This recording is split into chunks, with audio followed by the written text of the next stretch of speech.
Deputy CM Pawan Kalyan గారు.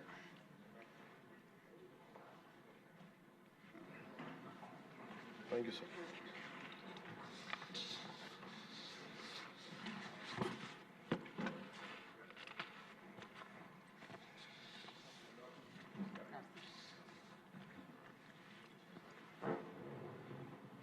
మాకు ఈ అవకాశాన్ని ఇచ్చిన గౌరవనీయులైన సభాపతి గారికి కృతజ్ఞతలు తెలియజేసుకుంటూ గౌరవ ముఖ్యమంత్రి గారికి కూడా నమస్కారాలు తెలియజేసుకుంటున్నాను. జిఎస్టీ సంస్కరణ మీదుగా ఆంధ్రప్రదేశ్ శాసనసభలో జరుగుతున్న ఈ చర్చలో భాగంగా ఈ దేశంలోని ప్రతి పౌరునికి ప్రత్యక్షంగాను పరోక్షంగాను లబ్ధి కలిగించే ఒక చారిత్రాత్మకమైన దిశానిర్దేశకమైన అంశంపై నేను ప్రకటన చేస్తాను ఉద్దేశం. గౌరవ ముఖ్యమంత్రి శ్రీ నారా చంద్రబాబు నాయుడు గారి సూచనల మేరకు ఈ సమిష్టి నిర్ణయానికి మన రాష్ట్రం ఒక నిర్మాణాత్మక సహకారం అందించింది. ఇటీవల కాలంలో జిఎస్టీ పన్నుల విధానంలో చోటు చేసుకున్న అతిపెద్ద సంస్కరణలలో ఒకదానికి రాష్ట్ర ప్రతినిధిగా బాధ్యత వహించడం నాకు చాలా గర్వకారణంగా ఉంది.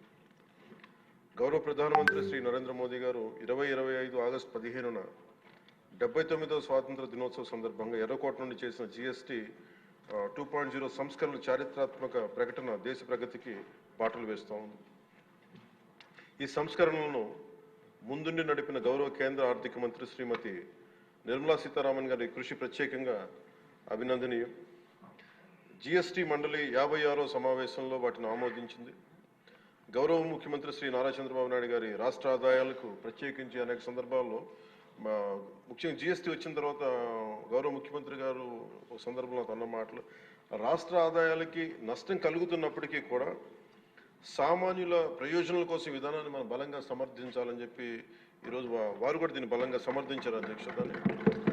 ఎందుకంటే మనకి ఆర్థిక ఆటుపోట్లని చూస్తూ కూడా వచ్చే ఆదాయం తగ్గిపోతున్న జిఎస్టీ సంస్కరణ వల్ల, కానీ దాన్ని ఇంకొకలాగా దాన్ని ఎలా పూడ్చుకోవాలని తెలిసి ఆయన ముందుండి దీన్ని మద్దతు తెలిపినందుకు వారికి నా కృతజ్ఞతలు తెలియజేస్తాను. ఈ చారిత్రాత్మక సంస్కరణలకు మద్దతు తెలిపిన తొలి రాష్ట్రంగా నిలిచింది నారా చంద్రబాబు నాయుడు గారి నాయకత్వంలోని ఆంధ్రప్రదేశ్ ప్రభుత్వం. జిఎస్టీ పన్నుల విధానాన్ని సులభతరం చేయడం ద్వారా సాధారణ ప్రజలకు ప్రత్యక్ష లాభాన్ని చేకూర్చి వ్యాపారులపై పన్నుల భారాన్ని తగ్గించి పన్ను వ్యవస్థలో పారదర్శకతను పెంచుతోంది. ఈ చారిత్రాత్మక సంస్కరణ పన్నుల విధానాన్ని సులభతరం చేసి వ్యాపార పరిశ్రమల అభివృద్ధికి సహకరిస్తుంది. ప్రజల పొదుపును పెంచి కొనుగోలు శక్తిని పెంపొందించడానికి, కొత్త పెట్టుబడులను ఆకర్షించి దేశాన్ని స్థిరమైన వృద్ధి మార్గంలో నిలపడానికి దోహదపడుతుంది. జిఎస్టీ రేట్ల సరళీకరణ ద్వారా ప్రజలు అధికంగా ఉపయోగించే వస్తువులు సేవలకు డిమాండ్ పెంచి ఉత్పత్తిని విస్తరించి కొత్త పెట్టుబడులను ప్రోత్సహిస్తుంది. తద్వారా ఆర్థిక వృద్ధికి దారితీస్తుంది. నిజంగా ప్రజలకి ఆర్థిక వ్యవస్థకి చాలా లాభదాయకమైన సంస్కరణ. రంగాల వారీగా చూసుకుంటే ముఖ్యంగా రైతుల కోసం ట్రాక్టర్లు, వ్యవసాయ యంత్రాలు, పరికరాలు మరియు ఇన్పుట్స్ పై పన్నులు తగ్గించడం వల్ల సాగు వ్యవసాయ వ్యయాన్ని తగ్గించి ఉత్పాదకను పెంచుతాయి. తద్వారా గ్రామీణ ప్రాంత ప్రజల ఆదాయాలు పెరుగుతాయి. ఆధునిక సాంకేతిక పరికరాల వినియోగం ప్రోత్సహించడం ద్వారా వ్యవసాయ వృద్ధి మరింత బలపడుతుంది. తక్కువ ఆదాయ కుటుంబాల కోసం పాలు కానీ, పెరుగు కానీ, పన్నీర్ లాంటి నిత్యావసర వస్తువులపై పన్ను 5% నుండి 0% తగ్గించడం ద్వారా రోజువారీ వ్యయాన్ని తగ్గిస్తూ ఉంది. నిత్యావసరాలు నెయ్యి కానీ, వెన్న కానీ, వంట పాత్రలపై పన్ను 12% నుంచి 5% తగ్గించడం కూడా కుటుంబ బడ్జెట్లకి ఇది చాలా ఉపశమనం కలిగిస్తుంది. అలాగే ప్రతి కుటుంబం కోసం ఉండే సబ్బులు కానీ, షాంపూలు కానీ, టూత్పేస్ట్ వంటి వ్యక్తిగత సంరక్షణ ఉత్పత్తులపై పన్ను 18% నుంచి 18% నుండి 5% పరిమితం చేయడం ద్వారా వాటి ధరలు చాలా గణనీయంగా తగ్గుతాయి. తద్వారా ఆరోగ్యం, వ్యక్తిగత పరిశుభ్రత మెరుగుదల కనపడుతుంది. మధ్యతరగతి కుటుంబాల కోసం కార్లు, ఫ్రిడ్జ్లు, టీవీలు, ఎయిర్ కండిషనర్లపై పన్ను 28% నుంచి 18% తగ్గించడం ద్వారా వాటి ధరలు అందుబాటులోకి వచ్చి ప్రజల జీవన ప్రమాణాలు మెరుగుపడతాయి. అలాగే గృహ నిర్మాణానికి సంబంధించి సిమెంట్ పన్నుపై కూడా 28% నుంచి 18% తగ్గించడం ద్వారా గృహ నిర్మాణ వ్యయం తగ్గి సొంత ఇంటికల సాకారం అవుతుంది. ఆరోగ్య రంగం కోసం ఔషధాలపై పన్ను 12% నుంచి 5%కి, అత్యవసర మందులపై పన్ను 5% నుంచి 0% తగ్గించడం ద్వారా రోగులకి చాలా కీలక ఉపశమనం కలిగి అందరికీ వైద్య సేవలు అందుబాటులోకి వచ్చి ప్రజా ఆరోగ్య సంరక్షణ మెరుగుపడుతుంది. ముఖ్యంగా బీమా రంగంలో జీవిత ఆరోగ్య బీమాపై పన్నుని 0%కి తగ్గించడం ద్వారా మరిన్ని కుటుంబాలు బీమా పొంది వారి జీవన ప్రమాణాలు మెరుగుపడితే వాళ్ళకి ఒక భరోసా ఇస్తుంది. ముఖ్యంగా ఎంఎస్సీల కోసం వ్యాపార ఉత్పత్తులు, మధ్యవర్తిత్వ సేవలపై పన్ను సరళీకరణ ద్వారా ఖర్చులను తగ్గించి పోటీ వాతావరణాన్ని పెంచుతూ ఉంది. త్వరితగతిన వెంటనే రీఫండ్ ద్వారా వ్యాపారులకు సమయానికి డబ్బు అందుబాటులో ఉండి వ్యాపారం ఎగుమతులు ఉపాధి అవకాశాలు పెరుగుతాయి. విద్యారంగం కోసం విద్యారంగానికి సంబంధించిన వస్తువులపై తక్కువ పన్నులు విద్యను మరింత అందుబాటులోకి తెస్తాయి. జీఎస్టీ 2.0తో భరోసా. ఈ సంస్కరణ ద్వారా ప్రజల చేతిలో ఉండే సంపద మరింత పెరిగి వస్తువుల వినియోగం పెరగడంతో పాటు నూతన పెట్టుబడులకు ప్రోత్సాహం లభిస్తుంది. తద్వారా ఆదాయ సేకరణ పెరుగుతోంది. వాణిజ్య పరిశ్రమలకి సంబంధించి జీఎస్టీ సంస్కరణ విజయవంతమైన అమలు సహకరించిన అన్ని వాణిజ్య సంస్థలు, వ్యాపార సంఘాలు, పరిశ్రమ సంఘాలకు ఆంధ్రప్రదేశ్ శాసనసభ హృదయపూర్వక కృతజ్ఞతలు తెలుపుతోంది. ప్రజలకు లబ్ధి చేరేలా చేసిన ఈ భాగస్వామ్యం సమగ్ర వృద్ధిలో సాధనలో కీలకం. ఈ అవగాహన కార్యక్రమం ముఖ్యంగా జీఎస్టీ సంస్కరణ లాభాలు ప్రతి కుటుంబానికి చేరుకోవడానికి ఇది ఒక కార్యక్రమం చేపట్టాలని అందరం కోరుకుంటా ఉన్నారు అధ్యక్ష. జిల్లా నుంచి గ్రామ స్థాయి వరకు ఈ అందరికీ తెలిసేలాగా మరింత ఏమేమి తగ్గుతాయి, ఏవి బెనిఫిట్స్ ఉన్నాయి, ఇవన్నీ ప్రజలందరికీ తెలియజేసే ఒక కార్యక్రమం ఖచ్చితంగా రూపొందించాలి. దాని మీద మేము కోరుకుంటా ఉన్నాం. అలాగే ఈ రెవెన్యూ కానీ, కమర్షియల్ ట్యాక్స్, పంచాయతీ అధికారులు గ్రామ స్థాయిలో ప్రజలకు నేరుగా కలిసి వాళ్ళకి మమేకం వాళ్ళకి ఎలా లబ్ధి చేకూరుతుందో అది కూడా చెప్పగలగాలి. పరస్పర అవగాహనతో పాటు పలు మీడియా వేదికల ద్వారా విస్తృత ప్రచార కార్యక్రమాలు చేపట్టాల్సిన అవసరం ఉంది.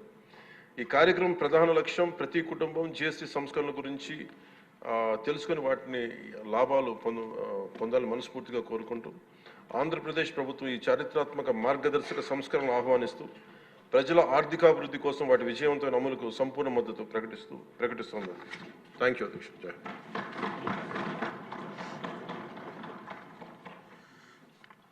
గౌరవనీయ ముఖ్యమంత్రి వర్యులు.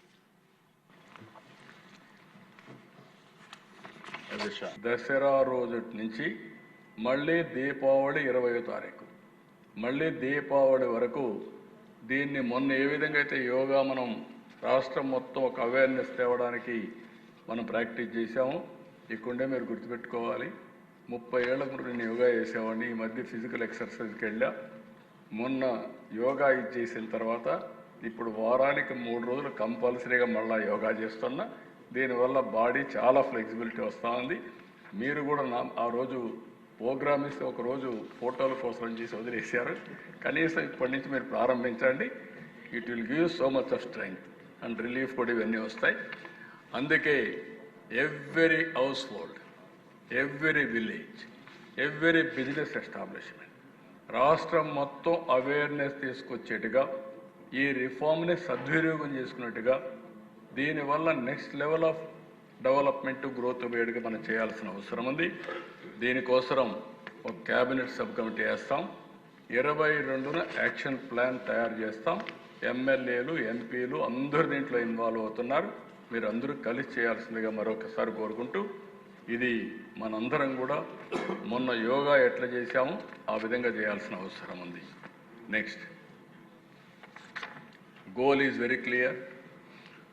వికసిత్ భారత్, ఇక్కడ స్వర్ణ Andhra Pradesh, healthy, wealthy, happy society. మనందరం గుర్తుపెట్టుకోవాల్సింది is of living and also ఆరోగ్యం, ఆదాయం, ఆనందంగా ఉండే సొసైటీని మనం ప్రమోట్ చేయాల్సిన అవసరం ఉంది. ఈ సందర్భంగా ఈ మూటికి కూడా పెద్ద ఎత్తున జీఎస్టీ రిఫార్మ్ ఉపయోగపడుతుందని చెప్పి నేను మీకు తెలియజేసుకుంటూ, ఇప్పుడు ఇలాంటి రిఫార్మ్ వచ్చినప్పుడు మనం కూడా లీడ్ తీసుకోవడమే కాకుండా మన అసెంబ్లీ ద్వారా దీన్ని పూర్తిగా ఆమోదించడమే కాకుండా దీనికి కారకులైన ప్రధానమంత్రి గారిని మనస్ఫూర్తిగా అందించు ఈ అసెంబ్లీ ఒక తీర్మానం పాస్ చేయాల్సిన అవసరం ఉంది. నేను చదివి వినిపిస్తాను, మీరు కూడా అందరూ దీన్ని వినాల్సిందిగా నేను కోరుకుంటూ, the Andhra Pradesh legislative assembly conveys its warm appreciation and heartfelt congratulations to the Honorable Prime Minister of India, Sri Narendra Modi ji, on the landmark decision taken by the 56th GST Council regarding GST rate rationalization. This visionary step in simplifying and rationalizing the GST structure will directly benefit the common man, reduce the compliance burden on businesses, and enhance transparency in the tax system. The reforms carried out in the last 11 years under the leadership of the Prime Minister gave a tremendous boost to welfare and development, and now we have embarked on the next generation reforms. This historic reform will further strengthen cooperative federalism, promote ease of doing business, speed of doing business, and support labor-intensive sectors. It will boost consumption, drive investment, and contribute to the sustained growth trajectory of our nation's economy. These reforms will usher in growth of Indian companies, leading to Swadeshi consumption pattern. In the future, this will make Indian brands become global. We also thank the Honorable Union Finance Minister, Srimati Nirmala Sitharaman ji, for her exemplary leadership in securing unanimity in the GST Council for these reforms. The Andhra Pradesh Legislative Assembly warmly welcomes this reform and extends its full support in its successful implementation for a greater good of the people and economy.